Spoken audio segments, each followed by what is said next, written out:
5.3 Situations in Asia during the Cold War ጃፓን፣ ኮሪያ፣ ቻይና ኤንድ ቪየትናም።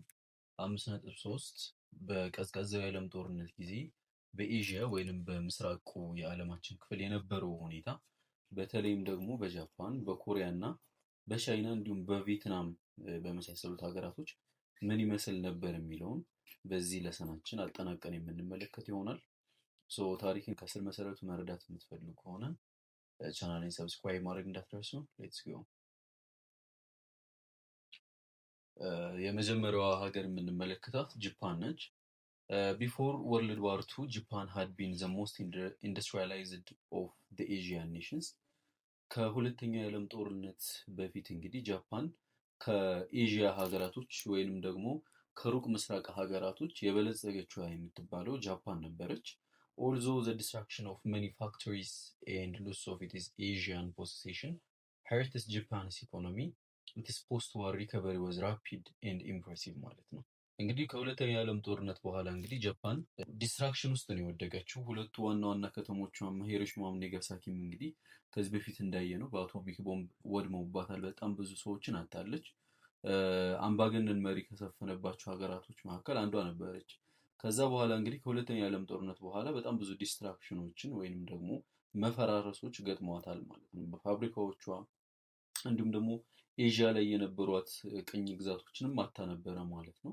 ነገር ግን ልክ ሁለተኛው የዓለም ጦርነት ከተጠናቀቀ በኋላ ወደ አሜሪካ ጎን ነበር የሆነችው።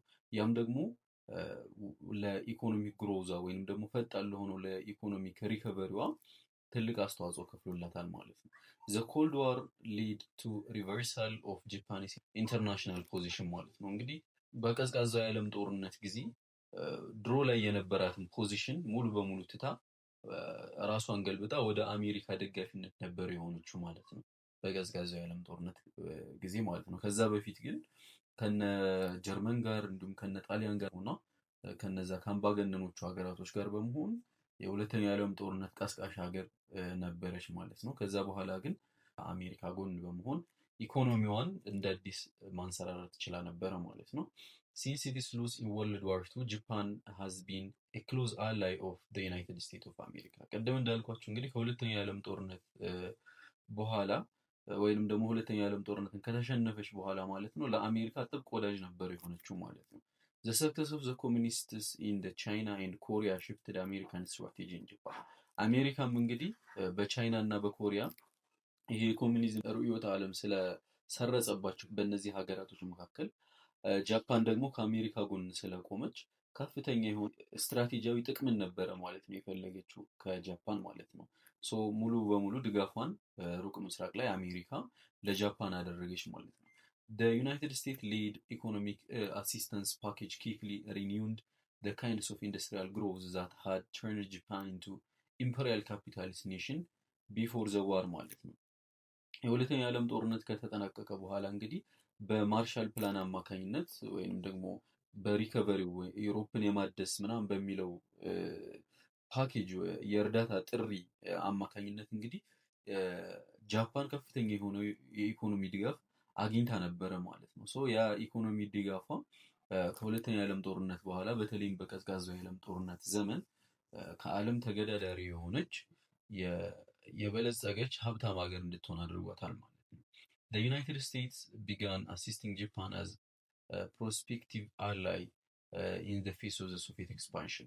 እንግዲህ ሩቅ ምስራቅ ነው ራሽያም የምትገኘው። ያንን ተመልክቶ ለጃፓን ከፍተኛ የሆነ ወዳጅነት ነበራት ማለት ነው። አሜሪካ ለራሷ ጥቅም ስትል ጃፓንን እንደ ወዳጅ አድርጋ ከሁለተኛ የዓለም ጦርነት በኋላ የያዘቻት ማለት ነው። ጃፓንስ ፖስት ዋር ኤክስፒሪየንስ ሃዝ ቢን ዲስቲንክት። የጃፓን እንግዲህ ከሁለተኛ የዓለም ጦርነት በኋላ ያለው ታሪኳን የጃፓንን በምንመለከት ሰዓት ከሌሎቹ ሀገራቶች ለየት ያለ ነው ማለት ነው።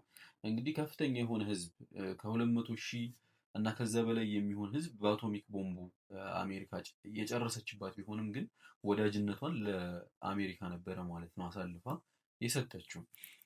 ይህ ከሌሎች ሀገራት ለየት ያደርጋታል። ኢን ዘ ፖስት ወርልድ ዋር ቱ ኢራ ጃፓንስ ሰክሰስ ዋዝ አን ኢኮኖሚክ ሚራክል ማለት ነው። ከሁለተኛ የዓለም ጦርነት በኋላ የጃፓን የኢኮኖሚ እድገት እንደ ተአምር ነበረ ማለት ነው ይታየ የነበረው። by 1985 ጃፓን became the world's second largest industrial power። በ1985 እንግዲህ ኦልሞስት የአንደኛው የዓለም ጦርነት ከተጠናቀቀ 40 ዓመታቶች በኋላ ማለት ነው ዓለም ላይ ካሉ ማለት ነው በተለይም ደግሞ በኢኮኖሚው ዘርፍ ሁለተኛ ሆና ተመዘገበች ማለት ነው። with increasing dominance international commerce ዓለም አቀፉ ላይ የነበራት የንግድ ግንኙነት ደግሞ ለዚህ ዳርጓታል ማለት ነው። ለዚህ ሀብት አስተዋጽኦ ከፍሎላታል። by the mid 1980s Japan had a massive trade surplus all over the world especially with the United States and ዩሮፕ ማለት ነው። በ1980ዎቹ አጋማሽ ማለት ነው ጃፓን ከፍተኛ የሆነ ለዓለም የምታቀርበው የንግድ አቅርቦት አለ ማለት ነው። ያ ደግሞ በተለይም በአሜሪካ እና በዩሮፕ በጣም ጠንከር ያለ ነበረ ማለት ነው። በመቀጠል የምንመለከታት ሀገር እንግዲህ ቻይና ነች። ቻይና እንግዲህ እንደሚታወቀው በጣም ድሃ ሀገር ነበረች ከትንሽ ዓመታቶች በፊት ኦልሞስት ከ50 ምናምን ዓመታቶች በፊት ማለት ነው። ነገር ግን አሁን ዓለም ላይ ካሉ ሀያላን ሀገራቶች መካከል ሁለተኛዋ ናት። በኢኮኖሚም በሰው ኃይልም ሁለተኛዋ ሀገር ቻይና ነች ማለት ነው። ስለ እሷ ነው የምንመለከተው። ዲዩሪንግ ወርልድ ዋር ቱ ቻይና ዋዝ ኦኩፓይድ ባይ ዘ ጃፓኒዝ አርሚ። በሁለተኛ ዓለም ጦርነት ወቅት ቻይና እንግዲህ በጃፓን ቁጥጥር ስር ነበረች ማለት ነው። ጃፓን ቻይናን በግፈኝነት የወረረችበት ሰዓት ነበረ ማለት ነው።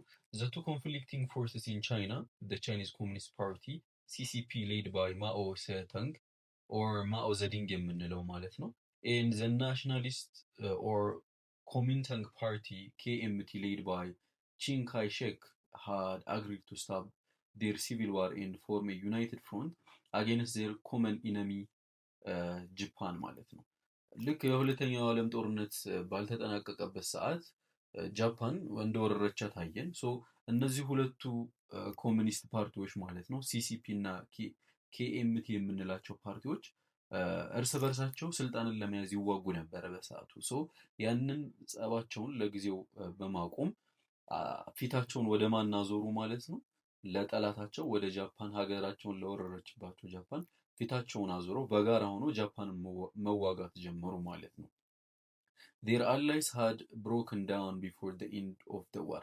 ነገር ግን ይህ ስምምነታቸው በማኦ ዛዲንግ እና በቺያንግ ካይ ሼክ በሚባለው ግለሰብ የነበረው ወዳጅነት ኢቭን ከጃፓን ጋር የከፈቱትን ጦርነት ሳይጨርሱ ተጣሉ ማለት ነው። አሁንም during the civil war from 1946 to 1949 the CCP won and gained upper hand ማለት ነው። ከ1946 እስከ 1949 ባለው ጊዜያቶች መካከል የእርስ በርስ ጦርነቱ በማን የበላይነት ተቋጨ ማለት ነው? ሲሲፒ ወይንም ደግሞ በማኦ ዛዲንግ የበላይነት ተቋጨ ማለት ነው። in October 1949 the People's Republic of China PRC was formed by the Chinese Communist and forced the Kuomintang government to flee to Taiwan or Formosa ማለት ነው። በ1949 እንግዲህ ማኦ ዛዲንግ ጦርነቱን ካሸነፈ በኋላ ፒፕልስ ሪፐብሊክ ኦፍ ቻይና የሚባል ፓርቲ አቋቋመ። ያም ፓርቲ እንግዲህ የቻይናን ግዛት ያሁን ያለውን የቻይናን ግዛት እንዲያስተዳድር ሆነ ማለት ነው። ያም ፓርቲ ደግሞ ኮሚኒስት ርዕዮተ ዓለም ውስጥ ያለ ነው ማለት ነው። ወይም የኮሚኒዝምን ርዕዮተ ዓለም አቀንቃኝ ነው ማለት ነው። ተሸናፊው ኮሚንታንግ ፓርቲ ወይንም ደግሞ ይሄ ቺያንግ ካይ ሼክ ያልነው ግለሰብ ወዴት ሄደ ማለት ነው? ወደ ታይዋን ወይንም በሰዓቱ ፎርሞሳ ተብላ በምትጠራው ደሴት ውስጥ አፈገፈገ ማለት ነው። ወደዛ ሸሸና የራሱን የሆነ ግዛት ፈጠረ ማለት ነው። እንደምታውቁት እንግዲህ አሁን ላይ ቻይና እና ታይዋን ከፍተኛ የሆነ ጸብ ውስጥ ናቸው ያሉት ማለት ነው። ሁሌ ጦርነት እንድተሳዛቱ ነው። በዛ ሰዓት ነበረ ቻይና እና ታይዋን ለሁለት የተከፈሉት ማለት ነው። during the civil war period the Americans were the supporters of ቺያንግ ካይ ሼክ government። በእርስ በርስ ጦርነቱ ሰዓት አሜሪካ የዚህኛው የኮሚንታንግ ፓርቲ ደጋፊ ነበረች ማለት ነው። ወይንም ይሄ ቺያንግ ካይ ሼክ የምንለው ግለሰብ የሱ ደጋፊ ነበረች። the United States of America government continued to support the nationalist government in Taiwan። ሁላ ከተሸነፉ በኋላ አሜሪካ ለታይዋን እስካሁንም ድረስ ወታደራዊ እንዲሁም ገንዘባዊ እርዳታ ትሰጣለች ማለት ነው፣ ወይንም ትደግፋለች። the Chinese Communist Party regarded the United States as a serious threat to communist China ማለት ነው። የቻይና መንግስት እንግዲህ አሜሪካን ለኮሚኒስቱ የቻይናው መሪ ከፍተኛ ጠላት ወይንም ደግሞ ጸር አድርጎ ነው ማለት ነው የሚያስባት። in June 1949 the Chinese Communist leader Mao announced that new China would support the Soviet Union in international affairs በ1949 እንግዲህ አዲሷ ቻይና ወይንም በኮሚኒስት ርዕዮተ ዓለም ውስጥ የገባችው ቻይና በዓለም አቀፉ ጉዳይ ላይ የራሽያ ደጋፊ ናት ብሎ በግልጽ ተናገረ ማለት ነው ማኦ ዛዲንግ። The Chinese and Soviet leaders signed the Sino-Soviet Treaty of Friendship, Alliance and Mutual Assistance on February 14, 1915 ማለት ነው። አሜሪካና አሚን ቻይናና የሶቪየት ሊደር ወይንም ራሽያ ጋር ሲኖ ሶቪየት ትሪቲ የቻይና እና የሶቪየት ስምምነት በሚል ስምምነት ፈጠሩ ማለት ነው። ያም ስምምነት ጓደኝነትን፣ ትብብርን እንዲሁም ደግሞ የጋራ ጥቅምን የማሳለጥን ስምምነት ያዘለ ነው ማለት ነው። ያም በፌብሩዋሪ 14 1950 የተስማሙት ነው ማለት ነው። The United States had given aid to the Chiang Kai-shek government for many years and kept troops and fleet based on Taiwan ማለት ነው። አሜሪካ እስካሁንም ድረስ ቅድም እንዳልኳችሁ ለቻንግ ከፍተኛ የሆነ እርዳታ ትሰጣለች። ይህም ቻንግ የተባለው ሰውዬ ጦርነቱን በቻይና ከተሸነፈ በኋላ ወደ ታይዋን አፈግፍጎ እንደሄደ አይተናል ማለት ነው። The Republic of China, also called Nationalist China, led by Chiang Kai-shek, occupied China's permanent seat on the United Nations Security Council. ሶ ይሄ ሪፐብሊክ ኦፍ ቻይና የሚባለው በቻንግ ካይ-ሼክ የሚመራው ማለት ነው። የእርስ በርስ ጦርነቱ ከመጀመሩ በፊት ዩናይትድ ኔሽን ላይ ፐርማነንት ሴኩሪቲ ካውንስል ከዚህ በፊት ስለ ሴኩሪቲ ካውንስል አይተናል ማለት ነው። እዛ ቦታ ላይ እንደ ኃላፊ ሆኖ ተሹሞ የነበረው በቻንግ ካይ-ሼክ የሚመራው ሪፐብሊክ ኦፍ ቻይና የሚባለው ፓርቲ ነበረ ማለት ነው። ነገር ግን ዩናይትድ ስቴትስ used its veto power not to admit communist ቻይና ቱ ዘ ዩናይትድ ኔሽን። ሶ ኮሚኒስቱ ወይንም ደግሞ በማኦ ዛዲንግ የሚመራው ፓርቲ በኋላ ላይ 1949 ላይ ስልጣን ከያዘ በኋላ አሜሪካ ቬቶ ፓወሩን ወይንም ይህን ድምፅን በድምፅ የመሻር መብትን ለኮሚኒስቷ ቻይና ወይንም በማኦ ዛዲንግ ለምትመራዋ ቻይና አልሰጥም ብሎ ነበረ ማለት ነው። ኢን 1971 however ነገር ግን በ1971 the PRC People Republic of China was admitted to the United Nations and nationalists were expelled ማለት ነው። ይህንኛው በማኦ ዛዲንግ የሚመራው ፓርቲ በ1971 ይህን ሴኩሪቲ ካውንስልን ተቆጣጠሩ ማለት ነው። ሶ ይህ ፓራግራፍ ባጭሩ በመጀመሪያ በቻንግ ካይ-ሼክ ነበረ ሴኩሪቲ ካውንስሉን ስልጣኑን የእሱ ፓርቲ ነበረ ይዞ የነበረው። ነገር ግን ከዛ በኋላ 1971 ላይ ኮሚኒስቱ ቻይና ወይንም በማኦ ዛዲንግ ይመራ የነበረው ቻይና ስልጣን ያዘ ማለት ነው። ናሽናሊስቶቹን በማስወጣት እነዚህ በቻንግ የሚመሩትን በማስወጣት ማለት ነው። ሶ ሌላኛው የምንመለከተው ምንድነው? ዘ ኮሪያን ዋር ፍሮም 1910 to 1945 ኮሪያ was colony of Japan። እንደ ቻይና ሁሉ ከ1910 እስከ 1945 ድረስ ኮሪያ የጃፓን ቅኝ ግዛት ነበረች ማለት ነው። በአግሪመንት at the end of World War II the Soviet Union occupied North Korea and the United States occupied ሳውዘርን ኮሪያ ማለት ነው። የሁለተኛ የዓለም ጦርነት ከተጠናቀቀ በኋላ ግን አሜሪካ እና ራሽያ ኮሪያን ለሁለት ይከፋፈሏታል ማለት ነው። የሰሜኑን ክፍል ራሽያ ትወስዳለች፣ የደቡቡን ደግሞ አሜሪካ ትወስዳለች ማለት ነው። the dividing line with the 38th parallel of the latitudes ማለት ነው። ለሁለቱን የሚከፍላቸው የሰሜኑንና የደቡቡን የኮሪያ ክፍል የሚከፍለው 38ኛው ፓራላል ላቲቲዩድ በምስል አሳያችኋለሁ። ያ ፓራላል ላይን ነበረ ማለት ነው ሁለቱን ሀገራቶች የሚከፍላቸው። each occupying power organized the government in its zone ማለት ነው። ሁለቱም ኃይሎች እንግዲህ መንግስታቸውን አቋቁመዋል ማለት ነው በየዞን ናቸው። ደቡቡን አሜሪካዊ አስተሳሰብ ያለውን ማህበረሰብ ፈጠረች፣ ሰሜኑ ደግሞ የራሽያን አስተሳሰብ ያዘለ ማህበረሰብ ፈጠረች ማለት ነው። in 1948 the Republic of Korea was formed in South Korea with ሳይግማን ሂ as a president ማለት ነው። በ1945 እንግዲህ ሪፐብሊክ ኦፍ ኮሪያ ወይንም የደቡብ ኮሪያ ማለት ነው የሳይግማን ሂ የሚባለውን ግለሰብ እንደ ፕሬዚደንት አድርገው መረጡት። ኢትስ ካፒታል was ሶል፣ ዋና ከተማዋ ደግሞ ሶል የምትባለው ቦታ ነበረች። at the same time the Democratic People's Republic known as the North Korea was formed in the north. its president was ኪም ፈርስት ሳንግ ማለት ነው። በተመሳሳይ መልኩ እንግዲህ በሰሜኑ የኮሪያ ክፍል ዴሞክራቲክ ፒፕል ሪፐብሊክ የሚባል ፖለቲካ ፓርቲ ተፈጠረ። መሪውም ደግሞ ኪም ዘ ሰከንድ ሳንግ የሚባለው ነበረ ማለት ነው። The United States recognized South Korea as a legal government while ኮሚኒስት ካንትሪስ ሪኮግናይዝድ ኦንሊ ኖርዝ ኮሪያ ማለት ነው። እንግዲህ ፍጥጫው እንደቀጠለ ነው በኮሪያም አንጻር ማለት ነው። የሰሜኑን የኮሪያ ክፍል አሜሪካ ሪኮግናይዝ አታደርግም ወይም እንደ ሀገር አትቀበልም። ራሽያ ደግሞ በተቃራኒው የደቡቡን የኮሪያ ክፍል ሪኮግናይዝ አታደርግም ማለት ነው። ሁለቱም ተለያይተው ቀጠሉ ማለት ነው። ሌላኛው ኢን ጁን 1915 ደ ኖርዝ ኮሪያን አርሚ ኢንቬደድ ሳውዝ ኮሪያ ማለት ነው።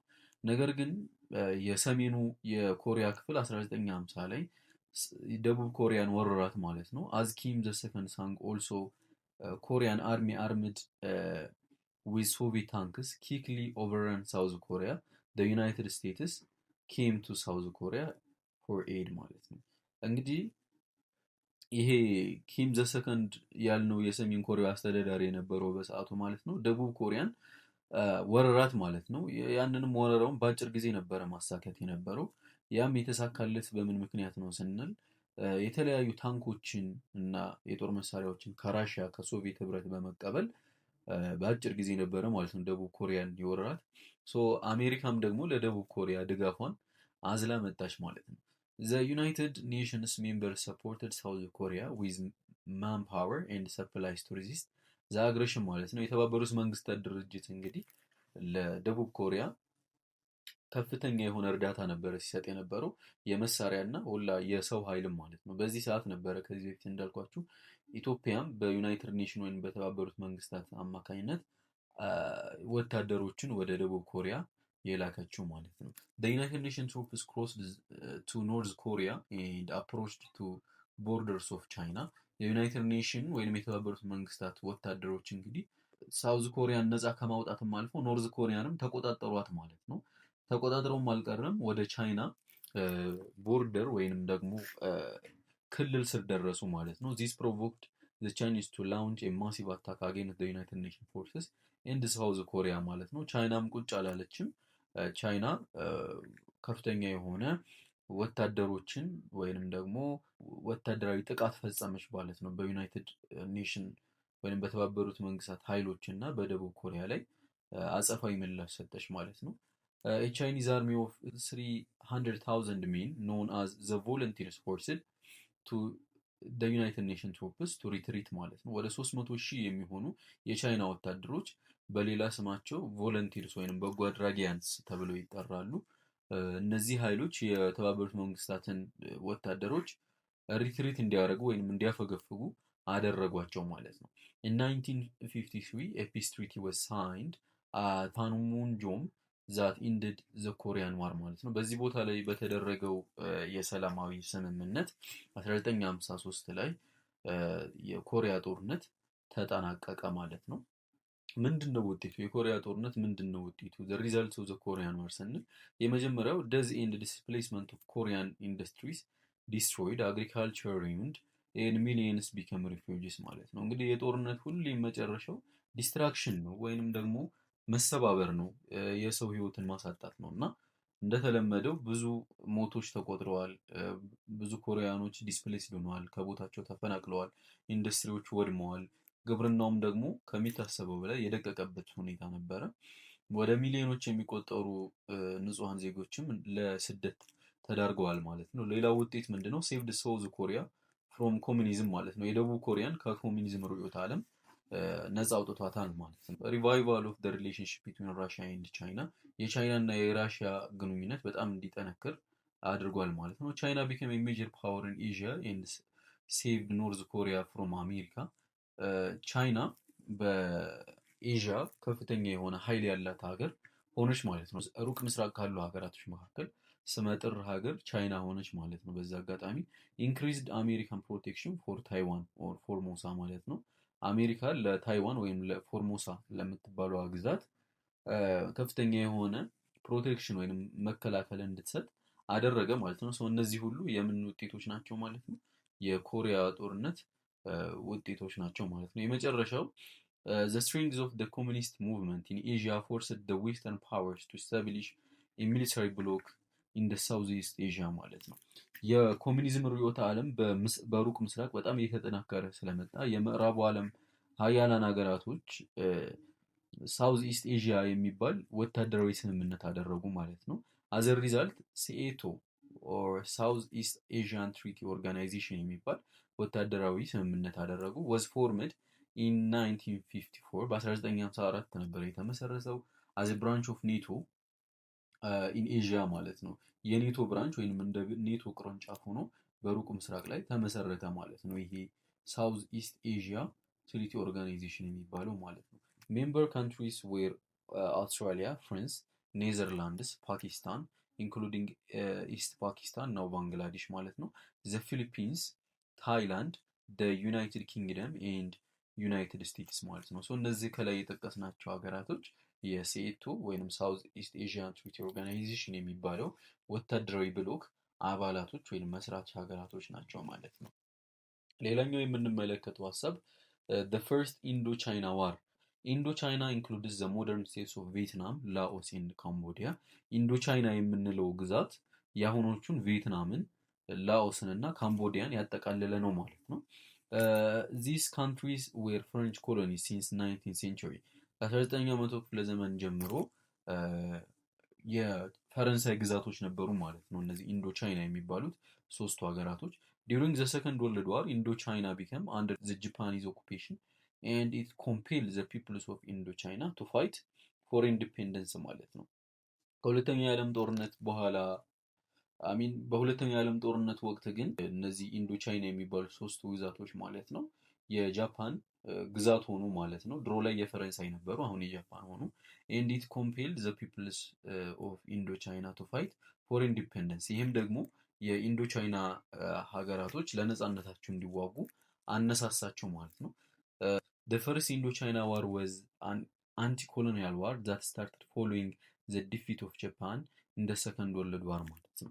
የመጀመሪያው የኢንዶ ቻይና ጦርነት ከአንቲኮሎኒያል ወይንም ደግሞ ከቅኝ ግዛት ነፃ ለመውጣት የተደረገ ጦርነት ነበረ ማለት ነው። እንግዲህ ጃፓን በሁለተኛ የዓለም ጦርነት ከተሸነፈች በኋላ ፈረንሳይ ደግማ እነዚህን ኢንዶ ቻይና የሚባሉትን ግዛቶች ተቆጣጠረች ማለት ነው። እነዚህ ሀገራቶች ደግሞ ፈረንሳይን ለመዋጋት ያደረጉት ጥረት the first Indo-China war ተብሎ ይጠራል ማለት ነው። The war started in 1946 and lasted into 1954 ማለት ነው። ከ1946 ጀምሮ እስከ 1954 ኦልሞስት ለ8 ዓመታቶች የዘለቀ ጦርነት ነበረ። During this war the people of Vietnam were led by the communist Ho Chi Minh who established an organization known as Vietminh or Vietnamese Independent League የሚባል ተቋምን ያቋቋመው ግለሰብ ሆቺሚኒን እንግዲህ በጣም ብዙዎቻችን ለቪየትናም ነጻነት ሲዋጋ እንደ አርበኛ አድርገን ነው ማለት ነው የምናውቀው ይሄን ሆቺሚኒ የሚባለውን ግለሰብ። ቪየትሚን was communist independence movement in Vietnam። ይሄ ቪየትሚን የምንለው ኦርጋናይዜሽን ወይንም ተቋም በሆቺሚኒ የተቋቋመው ማለት ነው ለቪየትናም ነጻነት የተቋቋመ ነው ማለት ነው። ያም ደግሞ 1941 ላይ ነበረ ማለት ነው። The Chinese Communist and Soviet Russian supported the Vietminh with military aid ማለት ነው። ቻይናዎች እንግዲህ በሆቺሚኒ የተመሰረተውን የቪየትሚን የሚባለውን ኦርጋናይዜሽን በከፍተኛ ሁኔታ ቻይና እና ራሽያ ይደግፉት ነበረ ማለት ነው። ፕሬዚደንት ትሩማን ኦፍ the United States of America promised to return Indochina to France after World War II ማለት ነው። በሰዓቱ የአሜሪካ ፕሬዝዳንት የነበሩት ቱርማን ማለት ነው ከሁለተኛ የዓለም ጦርነት በኋላ የኢንዶቻይናን ግዛቶች ለፈረንሳይ ለመመለስ ቃል ገብተው ነበረ። በቃላቸው መሰረት ቅድም እንዳልኳችሁ ፈረንሳይ ከሁለተኛ የዓለም ጦርነት በኋላ እነዚህን የኢንዶቻይና ግዛቶችን ተቆጣጠረች ማለት ነው። The United States was worried about the spread of communism in Asia and supported the French ማለት ነው። አሜሪካ ፈረንሳይን የደገፈችበት ምክንያት ምንድን ነው? ኮሚኒዝም በሩቅ ምስራቅ በጣም የተስፋፋ ስለነበረ ነበረ ማለት ነው። the Indochina war was unpopular in France። የኢንዶቻይናው ጦርነት እንግዲህ አንፖፑላር ነበረ፣ በፈረንሳይ ህዝቦች ሊቀበሉት ያልቻሉት ጦርነት ነበር። particularly among French communists። በተለይ ይህን ጦርነት ይቃወሙ የነበሩት የፈረንሳይ ኮሚኒስቶች ነበሩ። it was known as the dirty war። ከዚህ በፊት እንዳልኳችሁ ይህም ጦርነት ደርቲ ዋር ወይንም ቆሻሻው ጦርነት ተብሎ በታሪክ ይታወቃል ማለት ነው። ሆቺሚኒ የምንለው ግለሰብ እንግዲህ ይሄ ነው ማለት ነው። the United States used the term domino theory to describe growing concern over communist influence in Indochina ማለት ነው። አሜሪካ እንግዲህ ዶሚኖ ቲዮሪ በሚል አገላለጽን አመጣች ማለት ነው። ያ ምንድን ነው? ዚስ ቲዮሪ ወዝ ኳይት ክሊር ኢፍ the communists were not stopped then they will expand to neighboring countries። ይሄ ዶሚኖ ቲዮሪ የሚባለው ቲዮሪ ምንድን ነው? ኮሚኒስቶች ወይንም የራሽያ ግብረ አበሮች ካላስቆምናቸው ማናስቆማቸው ከሆነ ወደ ጎረቤት ሀገራቶች መስፋፋታቸው አይቀርም የሚል ቲዮሪ ነበረ ማለት ነው። The French forces were defeated by the Vietmini at the Battle of Dien Bien Phu on 7 May 1954 ማለት ነው። የፈረንሳይ ወታደሮች እንግዲህ ዴን ቢንፑ በምንለው ጦርነት በግንቦት 7 1954 ላይ በሆቺሚኒ አማካኝነት ተሸነፉ ማለት ነው። In peace negotiations at Geneva, the Geneva Accord by 1954, the decision was reached to divide Vietnam into North and South halves ማለት ነው። ሶ እንደ ኮሪያ ሁሉ ቪየትናምንም ለሁለት ለመክፈል በጄኔቫው ስምምነት 1954 ላይ በተደረገው ተስማሙ ማለት ነው። ላኦስ ኤንድ ኮምቦዲያ ወር ሜድ ኢንዲፔንደንት። የኢንዶ ቻይና አባል የነበሩት ላኦስ እና ካምቦዲያ ነፃ ሀገር ተብለው ተገንጥለው ተሰየሙ ማለት ነው። ዘ ኖርዝ ኤንድ ሳውዝ ቪየትናም ዌር ሴፓሬትድ አዝ ዘ 70th ፓራሌል ማለት ነው። የሰሜኑና የደቡቡ ቪየትናም ደግሞ 17ኛው ፓራሌል በሚባለው የምድር አወቃቀር ተገነጠሉ ማለት ነው ለሁለት። ይህንንም በምስል ማሳያቸው ይሆናል ማለት ነው። ይሄ ዲቪዥን ላይ ነው እዚህ መጽሐፋችን ያስቀመጠልናል ማለት ነው። ሌላኛው በስተመጨረሻ የምንመለከተው ሀሳብ ምንድን ነው? In the North Democratic Republic of Vietnam was established by the communists headed by Ho Chi Minh with its capital at Hanoi, while South Vietnam with its capital ሳንጊዮን ውድ ሪሜን ነን ኮሚኒስት ማለት ነው። በሰሜኑ የቪየትናም ክፍል እንደ ኮሪያው ሁሉ ማለት ነው በሆቺሚን እየተመራ የኮሚኒስት አቀንቃኝ ሆኖ ማለት ነው። ዋና ከተማቸውም ሃኖይ የምትባለዋ ነች። ደቡብ ቪየትናም ደግሞ ካፒታሏን ሳንጊዮን አድርጋ ነን ኮሚኒስት ወይንም ደግሞ የእነ አሜሪካ አጋር ሆና ቆየች ማለት ነው። ዘ ሶቪየት ዩኒየን ኤንድ ዘ ፒፕልስ ሪፐብሊክ ኦፍ ቻይና ሰፖርትድ ዘ ኖርዝ። እንደሚታወቀው ሶቪየት ዩኒየን ወይንም ራሽያ የሰሜኑን የቪየትናም ክፍል ትደግፋለች ማለት ነው ከቻይና ጋር በመሆን while the United States was determined to maintain an independent non-communist South Vietnam ማለት ነው። አሜሪካ ደግሞ በተቃራኒው ደቡብ ቪየትናምን በግልጽ ትደግፋለች ማለት ነው። In December 1960s, the National Liberation Front, commonly called the Viet Cong, emerged to challenge the South Vietnamese government ማለት ነው። በ1960 የተቋቋመው ናሽናል ሊበሬሽን ፍሮንት የሚባለው ነፃ አውጪው ግንባር ማለት ነው። ኮመንሊ ምን ተብሎ የሚታወቀው ማለት ነው ቪየት ኮንግ የሚባለው የደቡቡን የቪየትናምን ክፍል አመጽ ፈጠረበት ማለት ነው። they were trained and supported by North communist። እነዚህ አመፀኞች ወይም ነፃ አውጪ ግንባሮች ማለት ነው በሰሜኑ የቪየትናም ወይም በኮሚኒስቷ ቪየትናም የሚደገፉ ነበሩ። the second Indochina war from 1957 to 1974 began in earnest with the United States commitment to preventing the communists from controlling South Vietnam ማለት ነው። በሁለተኛው የኢንዶ ቻይና ጦርነት ማለት ነው አሜሪካ ለደቡብ ቪየትናም ከፍተኛ የሆነ ድጋፍ በማድረግ ጦርነቱ ተቀሰቀሰ ማለት ነው።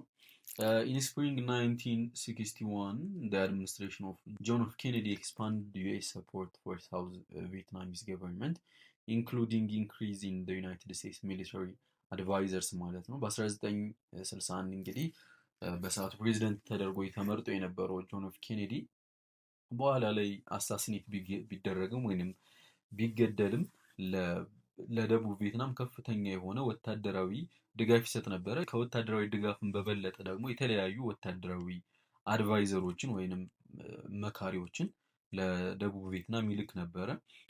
the strategic hamlet program or save village policy was introduced። በዛ አጋጣሚ እንግዲህ ስትራቴጂክ ሃምሌት ወይንም ሴቭ ቪሌጅ ፖሊሲ የሚባለው ሀሳብ ተዋወቀ። it was a policy aimed to stop ቪየት ኮንግ from getting their supplies and soldiers from villages ማለት ነው። እነዚህ ቪየት ኮንግ የተባሉት ነፃ አውጪ ግንባሮች ከሀገሬው ድጋፍ እንዲያገኙ የማድረግ ፖሊሲ ነበረ ይሄ ሴቭ ቪሌጅ ፖሊሲ የሚባለው ማለት ነው። in practice it meant destroying peasants villages near area held by Viet Cong and forcefully ሪሎኬቲንግ ዘ ፒፕልስ ማለት ነው። እነዚህ ቪትኮንግ የሚባሉት ነፃ አውጪ ግንባሮች ደቡብ ቪየትናምን ከካፒታሊዝም ወይም ከነ አሜሪካ እጅ ስር ለመንጠቅ የሚታገሉት ታጋዮች ቪትኮንግ የሚባሉት ማለት ነው። ከተለያዩ ቪሌጆች ከገበሬው ማህበረሰብ ቪሌጅ ስር ነበር የሚኖሩት። ሶ ባጭሩ በሌላ አማርኛ አሜሪካ ምን ስታደርግ ነበረ ማለት ነው? ነፃ አውጪ ግንባሮች ያሉበትን አካባቢ ፎርስፍሊ ወይንም በኃይል በመቆጣጠር ነፃውን ወይም የዚህ አባል ያልሆኑትን ወደ ሌላ ቦታ ታሰፍራቸው ነበረ ማለት ነው። ኢን 1965 ፕሬዚደንት ጆንሰን ቢጋን a campaign of sustained airstrike bombing against the North that were code named ሮሊንግ ተንደር ማለት ነው። በ1965 እንግዲህ ጆንሰን የአሜሪካው ፕሬዚደንት ማለት ነው ከፍተኛ የሆነ ቦምብ ይወረውር ነበረ በሰሜን ቪየትናም ላይ ማለት ነው። ያም ሮሊንግ ተንደር ወይንም ተወርዋሪው መብረቅ ተብሎ ተሰይሞ ነበረ ማለት ነው ኮዱ። the fight expanded to the neighboring Laos and Cambodia ጦርነቱ እንግዲህ ቪየትናም ላይ አልቀረም፣ ወደ ጎረቤት ወይንም ነፃ ወደ ወጡት ላኦስ እና ካምቦዲያም ተስፋፍቶ ነበረ። ዱሪንግ the reign of Nixon a program known as Vietnamization was introduced. Vietnamization was a strategy that aimed to reduce American involvement in the Vietnam War by transferring all military responsibilities to South Vietnam ማለት ነው። በአሜሪካው ፕሬዚደንት ኒክሰን ጊዜ ማለት ነው ቪየትናማይዜሽን የሚባል ፕሮግራም ተዋወቀ ማለት ነው። ይህ ቪየትናማይዜሽን የሚባለው ስትራቴጂ ምንድን ነው? አሜሪካኖች ቪየትናም ላይ ያላቸውን ጣልቃ ገብነት ማስቆም የሚል ስትራቴጂ ነበረ። ሶ ያም ስትራቴጂ ደቡብ ቪየትናም በወታደራዊ ኃላፊነቷ ራሷን ችላ እንድትቆም ያስገደደ ነበረ ማለት ነው የቪየትናማይዜሽን የሚለው ስትራቴጂ። On October 27, 1973, an arrangement on ending the war and restoring peace in Vietnam was signed by representatives of South Vietnamese Communist Forces, North Vietnam, South Vietnam and United States ማለት ነው። በ1973 እንግዲህ ሰላምን የመፍጠር ሂደት ተጀመረ ማለት ነው። ያም ደግሞ የተለያዩ ተወካዮች ነበሩ። ደቡብ ቪየትናም ላይ ይኖሩ የነበሩ የኮሚኒስት ፎርሶች ወይም እነዚህ ነፃ አውጪው ግንባሮቹ ማለት ነው። አንደኛዎቹ ተወካዮች እነዚህ ናቸው። ሁለተኛ ኖርዝ ቪየትናም ራሷ ሰሜን ቪየትናም ማለት ነው። ሌላኛዋ ደግሞ ደቡብ ቪየትናም ነበረች ማለት ነው። አስታራቂዋ ሀገር ደግሞ አሜሪካ ነበረች ማለት ነው። in 1975 the North Vietnamese finally achieved the objective of uniting the country under one communist government ማለት ነው። በ1975 እንግዲህ ተሳክቶላቸው ሰሜን ቪየትናም ከደቡብ ቪየትናም ጋር የተዋሃደች አንድ ኮሚኒስት ሀገር የማድረግ እቅዳቸውን አሳኩት ማለት ነው። The Socialist Republic of Vietnam was formally established in July 2, 1976 and Saigon was renamed Ho Chi Minh City ማለት ነው። በ1976 እንግዲህ ሪፐብሊክ ኦፍ ቪየትናም የሚል ስያሜ ተሰጥቶት ሁለቱም የሰሜንም የደቡብን ቪየትናም ባንድ ሆነው ሳንጎይን ዋና ከተማ የነበረችዋን ማለት የከተማዋን ስያሜ ወደ ሆቺሚኒ በመቀየር ዋና ከተማቸው አደረጉ ማለት ነው። በመጨረሻ እንደ ማጠቃለያ ሀሳብ የምንመለከተው ምንድን ነው? ዋና ዋናዎቹ ፋክተሮች ምንድን ናቸው? ለቪየትናም አሸናፊነት ምንድን ናቸው ምክንያቶች የሚሉትን ነው የምንመለከተው። ዘ ሜጀር ፋክተር ዛት ዘ ቪክቶሪ ኦፍ ዘ ቪየትናሚዝ ፒፕል ዲዩሪንግ ዘ ሰከንድ ኢንዶ ቻይና ኢንክሉድስ ይለናል። ሁለተኛውን የኢንዶ ቻይናን ጦርነት ቪየትናም እንድታሸንፍ ምንድን ነው የረዳት የሚለውን ነው። የመጀመሪያው ዘ ቫይትኮንግ ኦር ዘ ኤንኤልኤፍ ሃድ ዋይድ ስፕሬድ ሰፖርት ፍሮም ዘ ማስ ማለት ነው። ይህ ነፃ አውጪው ግንባር የደቡቡን የቪየትናም ክፍል ከአሜሪካ እጅ ነፃ ለማውጣት ይታገል የነበረው ቪትኮንግ የሚባለው ግንባር ማለት ነው ከማህበረሰቡ ከፍተኛ የሆነ ድጋፍ ስለነበረው ነው። ሁለተኛ ዘ ቪየትናሚዝ ዌር ኤክስፐርት አት ጉሪላ ፋይቲንግ ቪየትናሚዎች እንግዲህ ከፍተኛ የሆነ አጥቅቶ የማምለጥ ስልት ወይም የጉሪላ ዋር የምንለው የጦር ስልት ላይ ጎበዝ ስለነበሩ ነው ማለት ነው። ሶስተኛው ሰፖርት ፍሮም ኖርዝ ቪየትናም ቻይና ኤንድ ራሽያ ከሰሜን ቪየትናም ከቻይና እንዲሁም ከራሽያ ድጋፍ ስለነበራቸው ነው ማለት ነው። ዘ ኖርዝ ቪየትናሚዝ ዌር ዴዲኬትድ ቱ ኤቨንቹዋል ቪክተሪ ኤንድ ዘ ዩኒፊኬሽን ኦፍ ዘ ካንትሪ ማለት ነው። ሰሜን ቪየትናም እንግዲህ በስተመጨረሻም ተሳካላት ማለት ነው። ሁለቱንም የሰሜንንም የደቡብንም ቪየትናም የማዋሃድ እቅዳቸው ተሳካ ማለት ነው። ሶ ኢንዶ ቻይና ዋር የሚለውን ለማጠቃለል ያክል እንደ ሀሳብ የመጀመሪያው ኢንዶ ቻይና ዋር የተደረገው ለኢንዲፔንደንስ ነው፣ ከፈረንሳይ ቅኝ ግዛት ነፃ ለማውጣት ያደረጉት ነው። ሁለተኛው የኢንዶ ቻይና ዋር ደግሞ ቪየትናም ለሁለት ተከፈለች፣ የሰሜንና የደቡብ ተብላ ማለት ነው። ሶ እነዚህን ሁለቱን የደቡብና የሰሜን ቪየትናም ለማዋሃር ነበረ ማለት ነው ዘ ሰከንድ ኢንዶ ቻይና ዋር የተደረገው። በቀጣይ ቪዲዮአችን ወይም በቀጣይ ለሰናችን እንግዲህ ነን አላይድ ሙቭመንት እንደ አረብ እስራኤል ዋር የሚለውን በመመልከት ዩኒት 5ን እናጠቃልላለን ማለት ነው። ቴንክስ ፎር ዋቺንግ።